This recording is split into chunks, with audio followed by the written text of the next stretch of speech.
Welcome to smart education X Y Z. आज हम बच्चों कक्षा 12 का जो इतिहास का संजीव डेसवर का मॉडल पेपर 1 है उसको हल करेंगे। चलो स्टार्ट करते हैं आज की वीडियो। इसके अंदर जो हमारा पेपर होने वाला है, ये हमारा जो मॉडल पेपर 1 है ये माध्यमिक शिक्षा बोर्ड के द्वारा भी उपलब्ध करवाया गया है, ताकि हमें एग्जाम के अंदर जो पैटर्न क्या रहने वाला है उसका हमें अंदाजा पहले से ही लग जाए। साथ ही कक्षा 12 और ये हमारा इतिहास का है। साथ ही हम आगे आने वाले वीडियो में इतिहास के जितने भी मॉडल पेपर है, इसके अंदर हमारे टोटल 9 मॉडल पेपर है, सभी को हल करने का प्रयास करेंगे। चलो एक एक करके सभी सवालों को देख लेते हैं। तो देखो, अगर हम बात करें तो हमारा ये जो पेपर होने वाला है ये हमारा 80 नंबर का होने वाला है और इसका जो समय होगा 3 घंटे और 15 मिनट का होने वाला है। चलो इसका जो पहला सवाल है वो देख लेते हैं हम एक बार। इसका पहला सवाल है, उसके अंदर हमें टोटल 18 एबेसदे पूछे जाएंगे। इस बार हमसे 18 एबेसदे और साथ ही हमें 6 खाली स्थान देखने को मिलेंगे, यानी हमें टोटल 24 प्रश्न देखने को मिलेंगे। प्रत्येक क्वेश्चन हमारा 1 नंबर का होने वाला है। पहला सवाल है, हड़प्पा सभ्यता में जूते हुए खेतों का साक्ष्य कहाँ से मिलता है। यानी पहले सवाल में मैं पूछा गया जो हड़प्पा सभ्यता था उसके अंदर हमें जूते हुए खेतों के जो साक्ष्य मिले हैं वो किससे मिले हैं, तो इसका आंसर होगा ऑप्शन नंबर ए, यानी कालीबंगा से मिला है।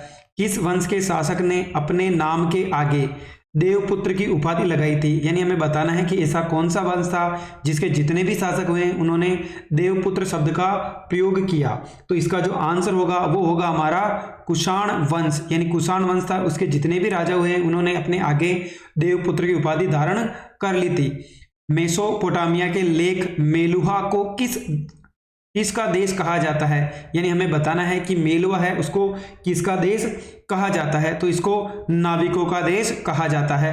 दसपुर किस नगर का प्राचीन नाम था, तो ये हमारा जो मंदसौर था उसका जो प्राचीन नाम था वो क्या था बच्चों, दसपुर भी था। अगला क्वेश्चन है, जॉन मार्शल ने सांची पर लिखे अपने महत्वपूर्ण ग्रंथों को किसे समर्पित किया है, तो उन्होंने सुल्तान जहां बेगम को अपने जितने भी लेख थे उनको समर्पित किया है। अगला है, रिहला नामक यात्रा वृतांत किस विदेशी यात्रा ने लिखा है। यानी जो रिहला नामक यात्रा वृतांत था वो किस विदेशी शासक ने लिखा था, तो इसका आंसर होगा हमारा इब्न बतूता। अगला है, तवरम क्या था, ये हमें बताना है कि तवरम है इसका क्या अर्थ होता है। यानी भजनों के संकलन का ग्रंथ, यानी जो इसका आंसर होगा भजनों के संकलन का ग्रंथ होगा। आज का अगला सवाल है हमारा क्वेश्चन नंबर 8, जिसके अंदर हमें बोला है कि उलटबासी रचनाओं का संबंध किससे रहा है, तो इसका आंसर होगा हमारा कबीर से रहा है। यानी जो उलटबासी रचनाएं थी उनको कबीर के द्वारा लिखा गया था। हम्पी के भग्नावशेष किस पुराविद के द्वारा प्रकाश में लाए गए थे, तो इसका आंसर होगा कालीन मैकेंजी, यानी कालीन मैकेंजी के द्वारा इनको लाया गया था। अगला है, विजयनगर साम्राज्य की स्थापना कब की गई थी। यानी जो विजयनगर साम्राज्य है उसकी स्थापना किस सन के अंदर की गई थी, तो उसका होगा हमारा 1336 के अंदर इसकी स्थापना की गई थी। मुगल काल में जिन्स ए कामिल शब्द किसके लिए प्रयुक्त किया जाता था। यानी जो हमारा मुगल काल था उसके अंदर एक शब्द था जिन्स ए कामिल, किसके लिए प्रयुक्त में लिया जाता था, तो वो सर्वोत्तम फसल के लिए काम में लिया जाता था। यानी जो 80 फसल है उसके लिए काम में लिया जाता था। मुगल साम्राज्य में वित्तीय व्यवस्था के देखरेख की जिम्मेदारी किसकी थी, तो इसका आंसर होगा हमारा दीवान की थी। भारत में ईस्ट इंडिया कंपनी के प्रशासन तथा क्रियाकलापों के विषय में कौन सी रिपोर्ट तैयार की गई थी, तो ये थी 5वीं रिपोर्ट। दामिन ई कोह का क्षेत्र किस जनजाति से संबंधित था, तो वो था हमारा संथाल से। ये गिलास फल एक दिन हमारे मुंह में ही आकर गिरेगा, उपयुक्त किसने कहा था। यानी ये गिलास फल एक दिन हमारे मुंह पर ही आकर गिरेगा, ये किसके द्वारा कहा गया था, तो ये लॉर्ड डलहौजी के द्वारा कहा गया था। किस इतिहासकार ने सांची को वृक्ष और सर्प पूजा का केंद्र माना है, तो ये माना था उसने। क्वेश्चन नंबर जो 16 है इसका आंसर हमारा होगा ऑप्शन नंबर सी, यानी जेम्स फर्ग्यूसन ने। जिन्ना ने प्रत्यक्ष कार्यवाही दिवस के रूप में कौन सा दिन तय किया था। यानी प्रत्यक्ष कार्यवाही दिवस किसको कहा जाता है, तो वो होगा हमारा 16 अगस्त 1946। अगला है 1942 में भारत छोड़ो आंदोलन के अंतर्गत कहां पर स्वतंत्र सरकार की स्थापना नहीं की गई थी? तो वो एक पंजाब ऐसा राज्य है जिसके अंदर नहीं की गई थी। बच्चों ये हमारे एबैसिड थे। इसके बाद अब हम इसके जो खालिस्तान है उनको भी देख लेते हैं। अगला क्वेश्चन नंबर 2 है जिसके अंदर हमें टोटल 6 एबैसिड पूछे गए हैं, खालिस्तान पूछे गए हैं, उनको देख लेते हैं। पहला क्वेश्चन है बौद्ध और जैन धर्म के आरंभिक ग्रंथों में महाजनपद नाम से राज्य का उल्लेख मिलता है, तो वो हो जाएगा हमारा 16 राज्यों का उल्लेख मिलता है। राजाओं को उनके मातृ नाम से चिन्हित किया जाता था, तो उनको क्या कहा जाता था? सातवाहन राजाओं को उनके मातृ नाम यानी माता के नाम से ही चिन्हित किया जाता था।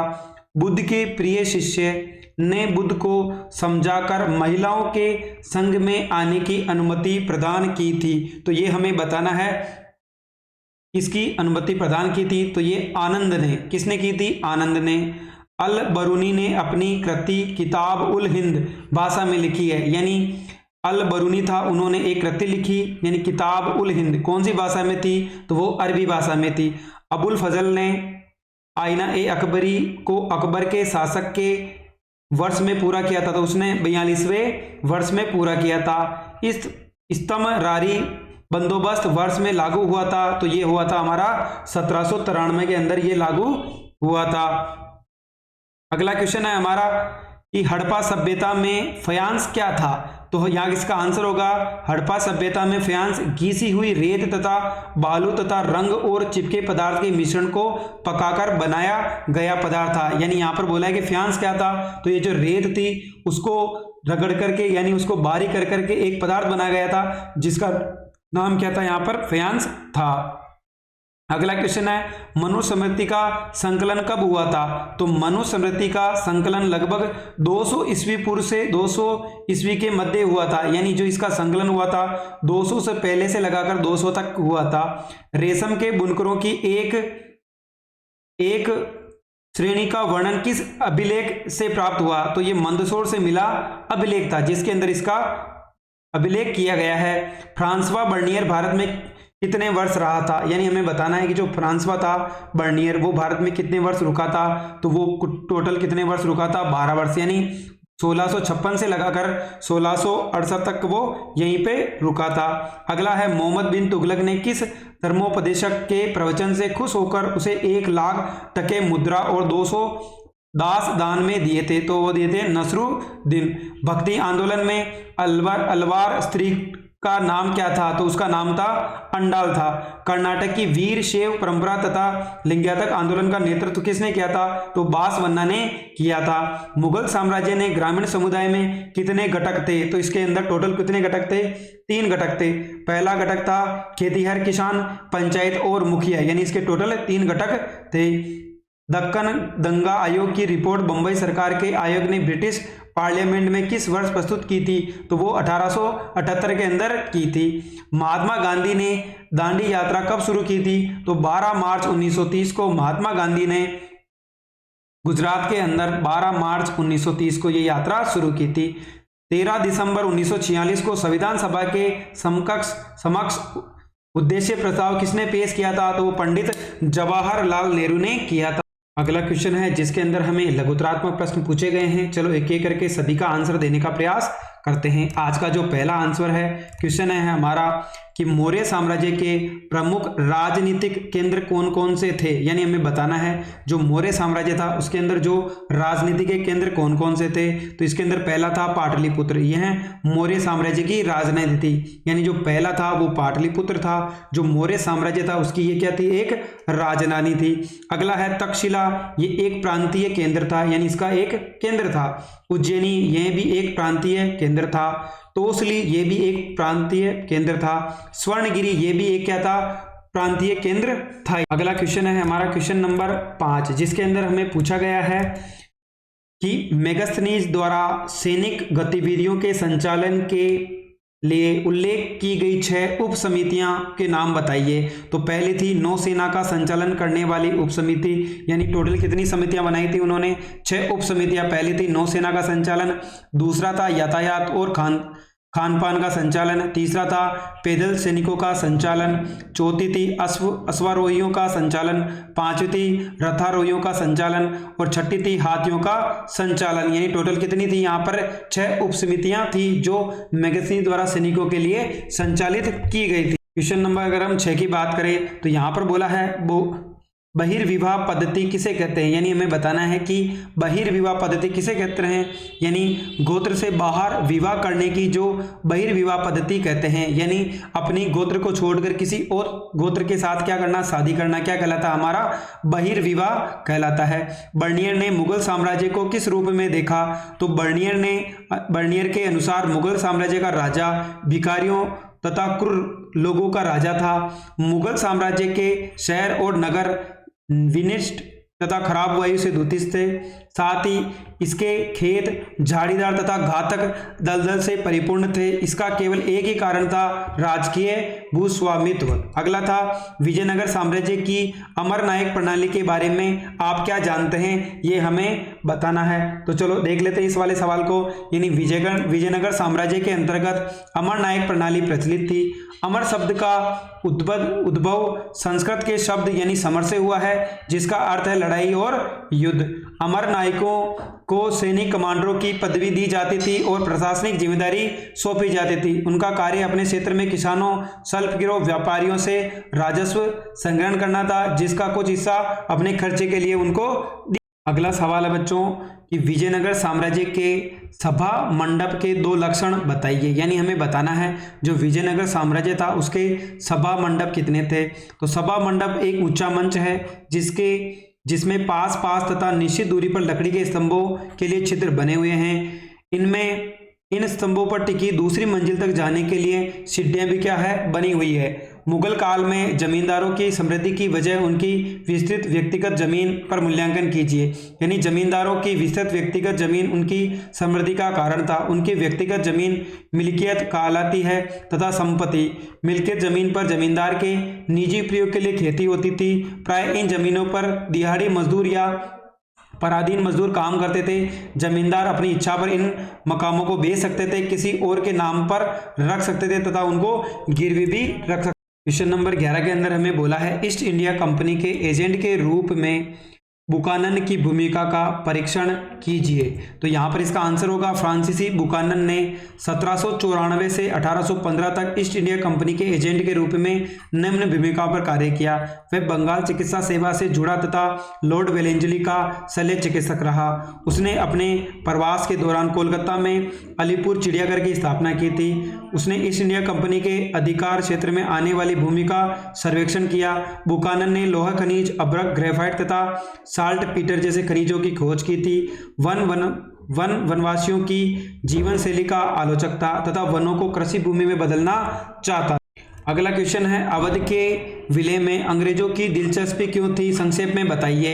यानी अंग्रेजों की मान्यता थी कि अवध की भूमि नील तथा कपास की खेती के लिए बहुत लाभदायक थी तथा इस प्रदेश को उत्तरी भारत के एक बड़े बाजार के रूप में विकसित किया जा सकता था। अंग्रेज मराठा भूमि, दोआब, कर्नाटक, पंजाब, बंगाल आदि का अपना आधिपत्य स्थापित कर चुके थे। अवध पर अधिकार करके अंग्रेज क्षेत्रीय विस्तार की आकांक्षा पूरी करना चाहते थे। जयपाल सिंह द्वारा संविधान सभा में आदिवासियों की सुरक्षा के लिए दी गई दलाली का संक्षेप में वर्णन कीजिए। अगर भारतीय समाज में कोई ऐसा समूह है जिसके साथ सही व्यवहार नहीं किया गया तो वह मेरा आदिवासियों का समूह है, जिसे पिछले 6000 वर्षों से अपमानित किया जा रहा है और उपेक्षा शिकार हो रहा है। आदिवासी कबीले संख्या की दृष्टि से अल्पसंख्यक नहीं है, लेकिन उन्हें संरक्षण की आवश्यकता है। आदिवासियों को प्रतिनिधित्व प्रदान करने के लिए सीटों के आरक्षण की जरूरी है, यानी उनको आरक्षण भी। अगला क्वेश्चन है जिसके अंदर हमें दीर्घ उत्तरीय प्रश्न पूछे गए हैं। हड़प्पा सभ्यता के नगर मोहनजोदड़ो की विशेषताएं बताइए। तो इसकी विशेषता है हड़प्पा के जो मोहनजोदड़ो के नगर थे उनकी विशेषताएं थी। प्रत्येक नगर 2 भागों में विभाजित था, यानी जो प्रत्येक नगर मिला उसके 2 भाग थे। पहला दुर्ग, दूसरा है निचला शहर। कई भवनों को ऊंचे चबूतरों पर बनाया गया था जो नींव का कार्य करते थे। एक बार चबूतरों के यथास्थान बनने के बाद शहर का समस्त भवन निर्माण कार्य चबूतरों पर निश्चित क्षेत्र पर सीमित था। ईंटें एक निश्चित अनुपात में ही होती थी। मोहनजोदड़ो में नियोजित जल निकास प्रणाली थी। सड़कों तथा गलियों को लगभग एक ग्रिड पद्धति से बनाया गया था। ये एक दूसरे को समकोण पर काटती है। अगला क्वेश्चन है इसका अथवा का, जिसके अंदर में बोला है हड़प्पा सभ्यता के पतन में अनेक कारण उत्तरदायी थे, उनका हमें उल्लेख करना है। तो कौन कौन से थे? देखो उसके कारण, सिंधु नदी के मार्ग बदलने और जलवायु परिवर्तन से हड़प्पा सभ्यता क्या हो गई थी? नष्ट, यानी जो नदियां थी उनका मार्ग बदल दिया गया। वनों की कटाई कर दी, जिससे भी क्या हो गई? भूमि में नमी हो गई। सिंधु नदी की बाढ़ इस सभ्यता के विनाश के लिए भी उत्तरदायी थी, यानी जो सिंधु नदी थी उसके अंदर बाढ़ आ गई। नदियों के सूखे जाने के कारण इस क्षेत्र में रेगिस्तान का प्रसार होने लग गया। सुदृढ़ एकीकरण के अभाव में संभवतः हड़प्पाई राज्य का अंत हो गया, यानी इस प्रकार हड़प्पा का क्या हो गया था? अंत हो। क्वेश्चन नंबर 15 है, जिसके अंदर हमें बोला है भक्ति आंदोलन में अलवार तथा नैनार परंपरा में हमें अंतर स्पष्ट करना है। साथ ही अथवा का प्रश्न है चिश्ती सिलसिले ने भारतीय भक्ति परंपरा की कई विशिष्टताओं को अपनाया था, संक्षिप्त में हमें उनका वर्णन करना है। चलो सबसे पहले इन दोनों को देख लेते हैं क्या क्या है। देखो अगर दोनों की बात करें तो यहाँ पर अंतर क्या क्या हो जाएगा? पहला अंतर हो गया हमारा, अलवार भगवान विष्णु और उनके अवतारों के प्रति समर्पित थे, यानी जो अलवार थे वो भगवान विष्णु के ऊपर बहुत विश्वास करते थे। नैनार था वो भगवान शिव के भक्त थे तथा उनके अवतारों के प्रति समर्पित थे। अलवार लोगों का समय काल 5वीं और 10वीं शताब्दी का माना जाता है, जबकि नैनार लोगों का समय काल 6वीं से 8वीं शताब्दी माना जाता है। इनमें कुल संतों की संख्या 12 मानी गई है, जबकि यहाँ पर कितनी मानी गई है? नैनार के अंदर 63 मानी गई है।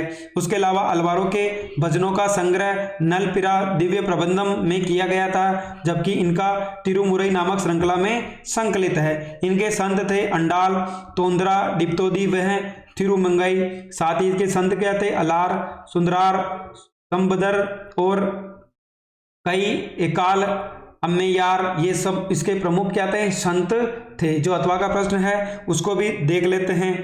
इसके अंदर हमें पूछा गया है, इसका जो अथवा का प्रश्न था उसका आंसर हो जाएगा चिश्ती सिलसिले की स्थापना शेख मोइनुद्दीन चिश्ती ने की थी, यानी जो ख्वाजा साहब की दरगाह है उनका किसके ऊपर थी? मोइनुद्दीन चिश्ती। चिश्ती सिलसिले के मुख्य उपदेशकों द्वारा कुतुबुद्दीन बख्तियार काफी, शेख फरीदुद्दीन गंज ए शक्कर, शेख जिमामुद्दीन ओलिया तथा शेख नसरुद्दीन चिराग ए देहली नामक है। चिश्ती सिलसिले ने भारतीय भक्ति परंपरा की कई विशिष्टताओं को अपनाया था, जिनमें प्रमुख है चिश्ती सिलसिले ने भाईचारे की भावनाओं को बढ़ाया। चिश्ती सिलसिले के लोग अमीर गरीब के सभी के साथ समान व्यवहार करते थे।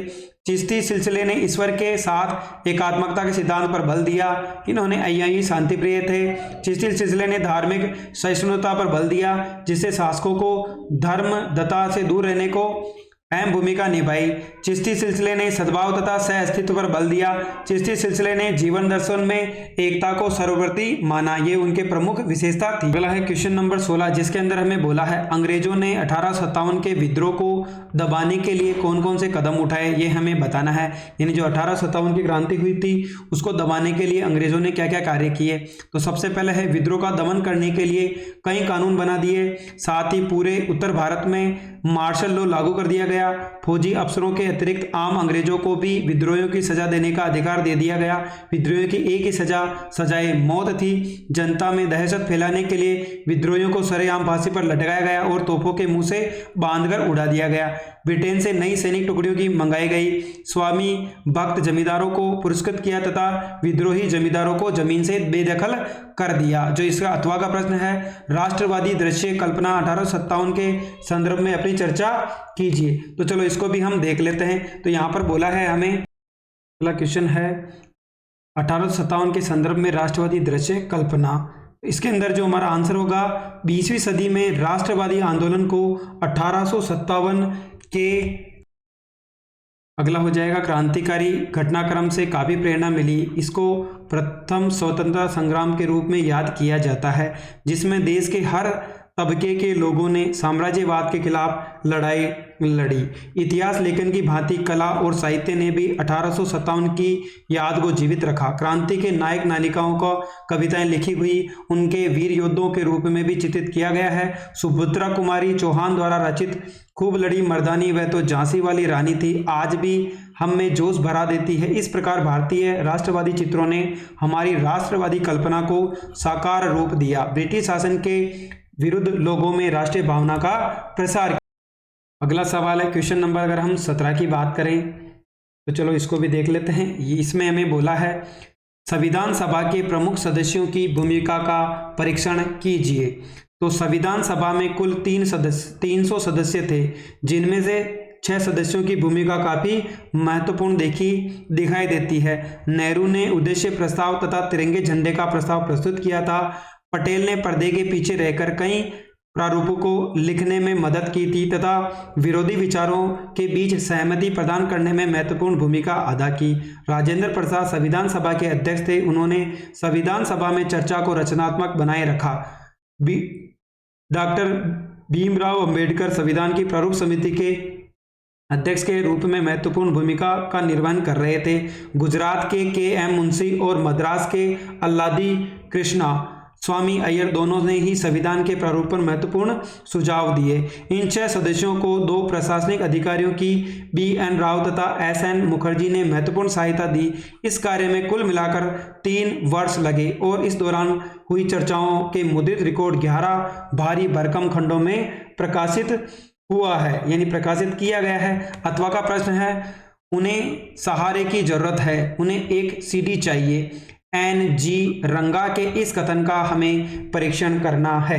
तो इसका जो आंसर है बच्चों वो होगा, उद्देश्य प्रस्ताव का स्वागत करते हुए किसान आंदोलन के नेता और समाजवादी विचारों वाले NG रंगा ने आह्वान किया कि अल्पसंख्यक शब्द की व्याख्या आर्थिक स्तर पर की जानी चाहिए। NG रंगा की नज़र में असली अल्पसंख्यक गरीब और दबे कुचले लोग थे। उन्होंने कहा कि जब तक संविधान सम्मत अधिकारों को लागू करने का प्रभावी इंतजाम नहीं किया जाएगा तब तक गरीबों के लिए इस बात का कोई मतलब नहीं है कि अब उनके पास जीने का पूर्ण रोजगार का अधिकार आ गया है। अब ये सभा कर सकते हैं कि सम्मेलन कर सकते हैं, संगठन बना सकते हैं, उनके पास अन्य नागरिक स्वतंत्रताएं। NG रंगा ने कहा कि उन्हें सहारे की जरूरत है, उन्हें CD चाहिए। क्वेश्चन नंबर 18 है जिसके अंदर बोला है, ये हमारे निबंधात्मक प्रश्न है। बौद्ध धर्म में स्तूप संरचना को बताते हुए सांची के स्तूपों की विशेषताओं का वर्णन कीजिए। अथवा का प्रश्न है, नई धार्मिक परंपराओं में महायान बौद्ध मत के विकास का विश्लेषण कीजिए। तो स्तूप की संरचना, तो पहला हो जाएगा अंड। स्तूप का जन्म एक गोलार्ध लिए हुए मिट्टी के टीले से हुआ, जिसे बाद में अंड कहा गया। धीरे धीरे इसकी संरचना जटिल हो गई, जिसमें कई चौकोर तथा गोल आकारों का संतुलन बनाया गया। हर्मिका, अंड के ऊपर एक हर्मिका होती है, मुझे छज्जे के जैसा ढांचा देवताओं के घर का प्रतीक था। अगला है यष्टि, यानी हर्मिका से एक मस्तूल निकलता था जिसे यष्टि कहते हैं। इसे प्राय एक छतरी लगाई होती है। अगला है वेदिका, टीले के चारों ओर एक वेदिका होती है जो पवित्र स्थल को सामान्य संसार से अलग करती है। सांची के स्तूप की विशेषताएं, मूर्तिकला की व्याख्या। इसमें मूर्तिकला अंश में फूस की झोपड़ी तथा पेड़ों वाले ग्रामीण दृश्यों का चित्रण दिखाया गया है। सांची की मूर्तिकला का अध्ययन करने वाले इसे वेशांतर जातक से लिया गया एक दृश्य बताते हैं। ये कहानी एक ऐसे दानशील राजकुमार के बारे में है जिसने अपना सर्वस्व एक ब्राह्मण को दे दिया तथा स्वयं अपनी पत्नी और बच्चों के साथ जंगल में रहने। अगला है बुद्ध के चरित्र के बारे में जानकारी। बुद्ध मूर्तिकला को समझने के बाद कला इतिहासकारों को बुद्ध के चरित्र के बारे में जानकारी प्राप्त हुई। कई प्रारंभिक मूर्तिकारों ने बुद्ध को मानव रूप में न दिखाकर उनकी उपस्थिति प्रतीकों के माध्यम से दिखाने का प्रयास किया। उदाहरण के लिए रिक्त स्थान बुद्ध के ध्यान में दशा है। स्तूप महापरिनिब्बाण के प्रतीक बन गए। चक्र का भी प्रतीक के रूप में प्रयोग किया गया। अगला है लोक परंपराएं, जिसके अंदर कुछ सुंदर स्त्रियां भी मूर्तियों में उत्कीर्णित है। तो तोरण द्वार के किनारे एक वृक्ष पकड़कर झूलती हुई दिखाई देती है, जो कि यह संस्कृत भाषा में शालभंजिका की मूर्ति है। लोक परंपरा में यह माना जाता है कि इस स्त्री द्वारा छुए जाने से वृक्ष में फूल खिल उठते हैं तथा फल लगते हैं। ऐसा प्रतीत होता है कि यह एक शुभ प्रतीक माना जाता है और इसी कारण स्तूप के अलंकरण में इसका प्रयुक्त हुआ। पॉइंट नंबर 4 है सांची की मूर्तियों में पाए गए प्रतीकों का लोक परंपराओं से उभरना। सालभंजिका की मूर्ति से ज्ञात है कि जो लोग बुद्ध धर्म में आए हैं उन्होंने बुद्ध पूर्व तथा बुद्ध धर्म से अलग अन्य विश्वासों, प्रथाओं तथा धारणाओं से बौद्ध धर्म को समृद्ध किया। सांची की मूर्तियों में पाए गए कई प्रतीक या चिन्ह निश्चित रूप से इन्हीं परंपराओं से उभरे हैं। उदाहरण के लिए सांची में जानवरों के बहुत सुंदर उत्कीर्णित प्राप्त हुए हैं। इन जानवरों में हाथी, घोड़े, बंदर और गाय, बैल सम्मिलित है। अगला है 5 नंबर, कमल दल और हाथियों के बीच एक महिला की मूर्ति का उत्कीर्णन।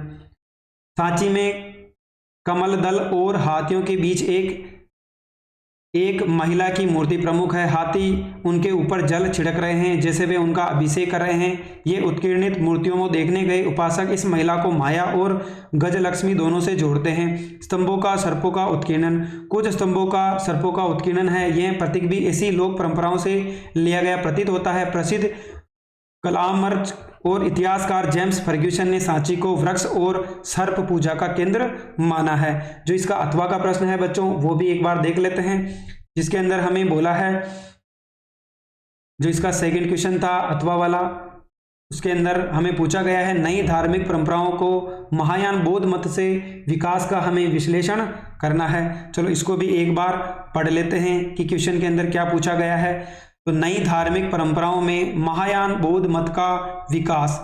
ईसा की प्रथम सदी के बाद बौद्ध अवधारणाओं और व्यवहार में बदलाव नजर आते हैं। प्रारंभिक बौद्ध मत में निबान के लिए व्यक्तिगत प्रयास को विशेष महत्व दिया गया था। बुद्ध को भी एक मनुष्य समझा जाता था जिन्होंने व्यक्तिगत प्रयासों से प्रबोधन को निबान प्राप्त किया, परंतु धीरे धीरे एक मुक्तिदाता की कल्पना उभरने लगी। यह विश्वास किया जाने लगा कि वे मुक्ति दिलवा सकते हैं। साथ साथ बोधिसत्व की अवधारणा भी उभरने लगी। बोधिसत्वों को परम करुणामय जीव माना गया जो अपने सत्कार्यों से पुण्य कमाते हैं, लेकिन वे इस पुण्य का प्रयोग दुनिया को दुखों में जोड़ देने के लिए और निबान प्राप्ति के लिए नहीं करते हैं, बल्कि वे इससे दूसरों की सहायता करते थे। बुद्ध और बोधिसत्वों की मूर्तियों की पूजा इस परंपरा का एक महत्वपूर्ण अंग बन गया था। अगला है चिंतन की इस नई परंपरा को महायान के नाम से जाना जाता। जिन लोगों ने इन विश्वासों को अपनाया उन्होंने पुरानी परंपराओं को हीनयान नाम से संबोधित किया। महायान मत बौद्ध संघ के भीतर की प्रवृत्तियों को स्वाभाविक विकास का परिणाम है। महायान के विकास में विभिन्न कारकों ने महत्वपूर्ण भूमिका निभाई। महायानी संत स्थिरवादियों की तरह अपनी साहित्य को मूल बुद्ध वचन मानते थे। दूसरी शताब्दी ईस्वी के बाद भारत में अनेक जातियों का उत्तर पश्चिम सीमांत प्रदेशों से आगमन हुआ। कालांतर में देशी संस्कृति ने देश के आने वाले विदेशी सांस्कृतिक तत्वों को आत्मसात किया। बौद्ध मत ने इस प्रक्रिया में अति सक्रिय तौर पर सहभागिता दिलाई, जिसके परिणाम स्वरूप भूमि मार्ग से मध्य एशिया एवं चीन तक का बौद्ध मत का प्रभाव स्थापित हुआ। इसके बाद ही बौद्ध मत के भीतर की कुछ परिवर्तन गोष्ठीगोचर हुए। इसी तरह जातक कथाओं का महत्वपूर्ण जन सामान्य को बढ़ रहा था, जिसका प्रभाव हमें श्रद्धा और भक्ति के बौद्ध मत में समायोजन के रूप में देखने को मिलता है। ठीक इसी समय गांधार तथा मथुरा काल में ग्रीक कला के प्रभाव से महात्मा बुद्ध की प्रतिमाएं बनने लगी। इस प्रकार लोकोत्तर बौद्ध, बोधिसत्व तथा भक्ति आदि तत्वों ने बौद्ध मत में प्रवेश किया और बौद्ध मत को नया स्वरूप प्रदान किया, जिसे महायान बौद्ध मत के रूप में लोकप्रियता हासिल हुई। महायान सूत्रों, शास्त्रों तथा तिब्बती एवं चीनी साथियों ने महायान के उद्भव तथा प्राथमिकता के बारे में जो परंपरा विद्यमान है उसके अनुसार बुद्ध ने सारनाथ के निकट मृगदाव में प्रथम धर्मचक्र प्रवर्तन द्वारा हीनयान मत का संकेत दिया था। इस प्रथम उपदेश में महात्मा बुद्ध ने श्रावक उपयोगी धर्म का प्रचार किया था, परंतु निर्वाण प्राप्ति के 16वें वर्ष में उन्होंने राजगृह के निकट ग्रह कूट पर्वत शिखर पर बोधिसत्वों की विशाल सभा में महायान का उपदेश दिया था। निष्कर्षतः कहा जा सकता है कि महायान बौद्ध मत भी उतना ही प्राचीन था जितना कि हीनयान, अतः महायान साहित्य भी उतना ही प्रामाणिक एवं मान्य है जितना कि पाली त्रिपिटक माने जाते हैं। अगला क्वेश्चन है गोलमेज सम्मेलन का विस्तार से वर्णन कीजिए। साथ ही अथवा का प्रश्न है कि भारत के स्वतंत्रता आंदोलन में महात्मा गांधी का योगदान। तो जो पहले देख लेते गोलमेज सम्मेलन। गोलमेज सम्मेलन को निम्नलिखित 3 माध्यमों में प्रस्तुत किया गया है। यानी पहला गोलमेज सम्मेलन जिसके अंदर बोला गया है भारतीय संविधान पर विचार करने के लिए लंदन में नवंबर 1930 में प्रथम गोलमेज सम्मेलन आयोजित किया गया। यह वह समय था जब भारत के प्राय सभी नेता सविनय अवज्ञा आंदोलन के कारण जेल में बंद थे। इस सम्मेलन में प्राय कुछ सांप्रदायिक समस्याओं पर ही चर्चा हुई। इस सम्मेलन में दुर्भाग्य से कोई निर्णय नहीं लिया जा सका। अगला है द्वितीय गोलमेज सम्मेलन। प्रथम गोलमेज सम्मेलन की असफलता के उपरांत द्वितीय गोलमेज सम्मेलन की सफलता के लिए अंग्रेजों ने अत्यधिक प्रयास किए। इसके लिए उन्होंने गांधी जी को रिहा कर दिया गया। यहाँ गांधी इरविन समझौता हुआ। गांधी जी ने द्वितीय गोलमेज सम्मेलन में भाग लेना स्वीकार किया। 1931 के अंत में लंदन में द्वितीय गोलमेज सम्मेलन का आयोजन किया गया। इसमें गांधी जी ने कांग्रेस के प्रतिनिधि के रूप में भाग लिया। गांधी जी का कहना था कि उनकी पार्टी भारत का प्रतिनिधित्व करती है, परंतु उनके इस दावे को 3 पार्टियों में चुनौती दी थी। इस सम्मेलन में भाग लेने वाले मुस्लिम लीग के जिन्ना का कहना था कि उनकी पार्टी मुस्लिम अल्पसंख्यकों के हित में काम करती है। अनेक रियासतों के प्रतिनिधि भी इस सम्मेलन में सम्मिलित हुए। उनका दावा था कि कांग्रेस उनके नियंत्रण वाले भूभाग पर कोई प्रभुत्व नहीं है। तीसरी चुनौती डॉक्टर भीमराव रामजी अंबेडकर की ओर से थी। उनका कहना था कि गांधी जी व कांग्रेस पार्टी निचली जातियों का प्रतिनिधित्व नहीं करती है। तृतीय गोलमेज सम्मेलन। जिन दिनों भारत में महात्मा गांधी ने सशक्तता के साथ सविनय अवज्ञा आंदोलन रखा गया था, उस समय लंदन में तृतीय गोलमेज सम्मेलन का आयोजन हो रहा था। इंग्लैंड की एक मुख्य लेबर पार्टी इसमें भाग नहीं लिया। भारत में कांग्रेस पार्टी ने भी इस सम्मेलन का पूर्ण रूप से बहिष्कार किया था। वे भारतीय प्रतिनिधि जो सिर्फ अंग्रेजों को ही मिलाते थे, वे इस आंदोलन में भाग लिया। इस सम्मेलन में लिए गए निर्णयों को श्वेत पत्र के रूप में प्रकाशित किया गया। इस श्वेत पत्र के आधार पर 1935 का भारत सरकार अधिनियम पारित किया गया। कांग्रेस के अनेक नेताओं को गिरफ्तार करके जेल में डाल दिया गया। अथवा का प्रश्न था भारत के स्वतंत्रता आंदोलन में महात्मा गांधी का योगदान। भारत को आज़ादी दिलाने में महात्मा गांधी का प्रमुख योगदान था। उन्होंने सत्याग्रह, शांतिपूर्ण अहिंसा का सहारा लेकर ताकतवर ब्रिटिश साम्राज्य को झुकने पर मजबूर कर दिया। भारत को स्वतंत्र कराने में गांधी जी के योगदान को निम्न बिंदुओं के द्वारा स्पष्ट किया गया है। पहला है भारतीय राष्ट्र के पिता। राष्ट्रवाद के इतिहास में प्राय एक अकेले व्यक्ति को राष्ट्र निर्माण के साथ जोड़कर देखा जाता है। महात्मा गांधी को भारतीय राष्ट्र का पिता माना गया है क्योंकि उन्होंने गांधी जी स्वतंत्रता संघर्ष में भाग लेने वाले सभी नेताओं में सर्वाधिक प्रभावी और साथ ही सम्मानित थे। भारतीय राष्ट्रीय आंदोलन का कुशलतापूर्वक संचालन। असहयोग आंदोलन। 1920 में गांधी जी ने असहयोग आंदोलन चलाया जिसमें लाखों लोगों ने हिस्सा लिया। उनके कहने पर भारतीयों ने, चाहे वे क्लर्क थे, वकील थे, कारीगर थे, सबका अपना काम बंद कर दिया गया। विद्यार्थियों ने विद्यालय जाना छोड़ दिया। सभी आज़ादी की लड़ाई में कूद पड़े। सविनय अवज्ञा आंदोलन। 1930 में महात्मा गांधी ने सविनय अवज्ञा आंदोलन प्रारंभ कर दिया। उन्होंने नमक कानून तोड़ा जिसके लिए उन्हें जेल जाना पड़ा। भारत छोड़ो आंदोलन। 1942 में गांधी जी ने भारत छोड़ो आंदोलन शुरू कर दिया। गांधी जी ने इसके लिए करो या मरो का एक बुलंद नारा दिया था। स्वदेशी आंदोलन। गांधी जी ने अपने राष्ट्रीय आंदोलन के अंतर्गत स्वदेशी आंदोलन का भी समर्थन किया। भारतीय राष्ट्रीय आंदोलन को विशिष्ट वर्गीय आंदोलन से जन आंदोलन बनाया। भारतीय राष्ट्रीय आंदोलन में गांधी जी का सबसे बड़ा योगदान राष्ट्रीय आंदोलन को जन आंदोलन में परिणत करने का था। गांधी जी ने अपनी पहली महत्वपूर्ण सार्वजनिक सभा जो फरवरी 1916 में बनारस हिंदू विश्वविद्यालय के उद्घाटन समारोह में हुई में अपने भाषण में मजदूर वर्गों की ओर ध्यान न देने के कारण भारतीय विशिष्ट वर्ग को आड़े हाथों लिया। इसके बाद उन्होंने अपनी वेशभूषा को गरीब भारतीयों की वेशभूषा के रूप में डाल दिया ताकि गरीब जनता उसे अपने जैसा समझते हुए राष्ट्रीय आंदोलन से जुड़े। उसके अतिरिक्त उन्होंने विभिन्न धर्मों के बीच सौहार्द बनाए रखने का प्रयास किया। समाज सुधारक। गांधी जी महान समाज सुधारक भी थे। उनका विश्वास था कि स्वतंत्रता के योग्य बनाने के लिए भारतीयों को बाल विवाह तथा छुआछूत जैसे सामाजिक बुराइयों को मुक्त करना पड़ेगा। एक मत के भारतीयों को दूसरे मत के भारतीयों के लिए सच्चा संयम लाना होगा तथा इस प्रकार हिंदू मुसलमानों के बीच सौहार्द पर बल दिया। उन्होंने विदेशी वस्त्रों के बहिष्कार तथा स्वदेशी को अपनाने पर, खादी पहनने पर बल दिया। हिंदू मुस्लिम एकता के प्रबल समर्थक। गांधी जी हिंदू मुस्लिम एकता के प्रबल समर्थक थे। उन्होंने सांप्रदायिक दंगों पर घोर विरोध किया, देश में शांति बनाए रखने की अपील की, हिंदू मुस्लिम एकता बनाए रखने के लिए अपने प्राणों तक का बलिदान कर दिया। अगला है भारत के मानचित्र में निम्न जगह हैं, उनको हमें क्या करना है, इसके अंदर हमें दर्शाना है। चलो हम देख लेते हैं कि हमें कौन कौन सी जगह दे रखी है और कौन कौन से जो भारत के जो स्टेट है उनके अंदर कहाँ पर इनको प्रदर्शित किया जाएगा। जो पहला है इसके अंदर हमें लोथल, कलिंग, सांची, कनौज, पुहार और अथवा में प्रश्न है उसके अंदर बताना है मुंबई, कटक, मेरठ, मसूलीपट्टनम और झांसी। चलो एक एक करके दोनों को हम फिल करने का प्रयास करते हैं। पहला जो हमारा है कनौज, ये किसके अंदर है बच्चों, ये हमारा यूपी है यानी उत्तर प्रदेश के अंदर हो जाएगा। ये जो सांची है ये हमारा कहाँ पर है, एमपी के अंदर है। लोथल कहाँ हो गया बच्चों, ये हमारा जो गुजरात राज्य है वहाँ पर हो जाएगा। इसके साथ ही जो हमें नीचे ये दीर्घ का है ये हमारा जो आंध्र प्रदेश है इसके अंदर क्या हो जाएगा, हमारा कलिंग हो जाएगा। और जो नीचे नीचे वाला दे रखा है ये पुहार, ये हमारा जो तमिलनाडु है उसके अंदर स्थित है। चलो जो इसका अथवा का प्रश्न है उसके भी जितने भी नेम दे रखे हैं उनको एक बार फिल कर लेते हैं। सबसे पहले अगर मेरठ की बात करें तो यूपी के अंदर हो गया। झांसी भी किसके अंदर है बच्चों, यूपी के अंदर है। मुंबई हमारा महाराष्ट्र के अंदर हो जाएगा। और साथ ही ये जो कंटक जो हमें दे रखा है ये हमारा जो उड़ीसा है उसके अंदर हो जाएगा। मसूलीपट्टनम है ये हमारा जो स्टेट दे रखा है ये हमारा आंध्र प्रदेश है उसके अंदर स्थित है। तो बच्चों आज हमने कक्षा 12 का जो इतिहास का संजीव डेसवर का मॉडल पेपर 1 था उसको हल किया। अगर आपको हमारी मेहनत पसंद आई हो तो चैनल को लाइक करें, सब्सक्राइब करें और अपने दोस्तों के साथ भी शेयर करें। आगे आने वाली वीडियो में हम इसके जो बाकी सब्जेक्ट है उनके भी मॉडल पेपर लाने की पूरी कोशिश करेंगे। Thank you.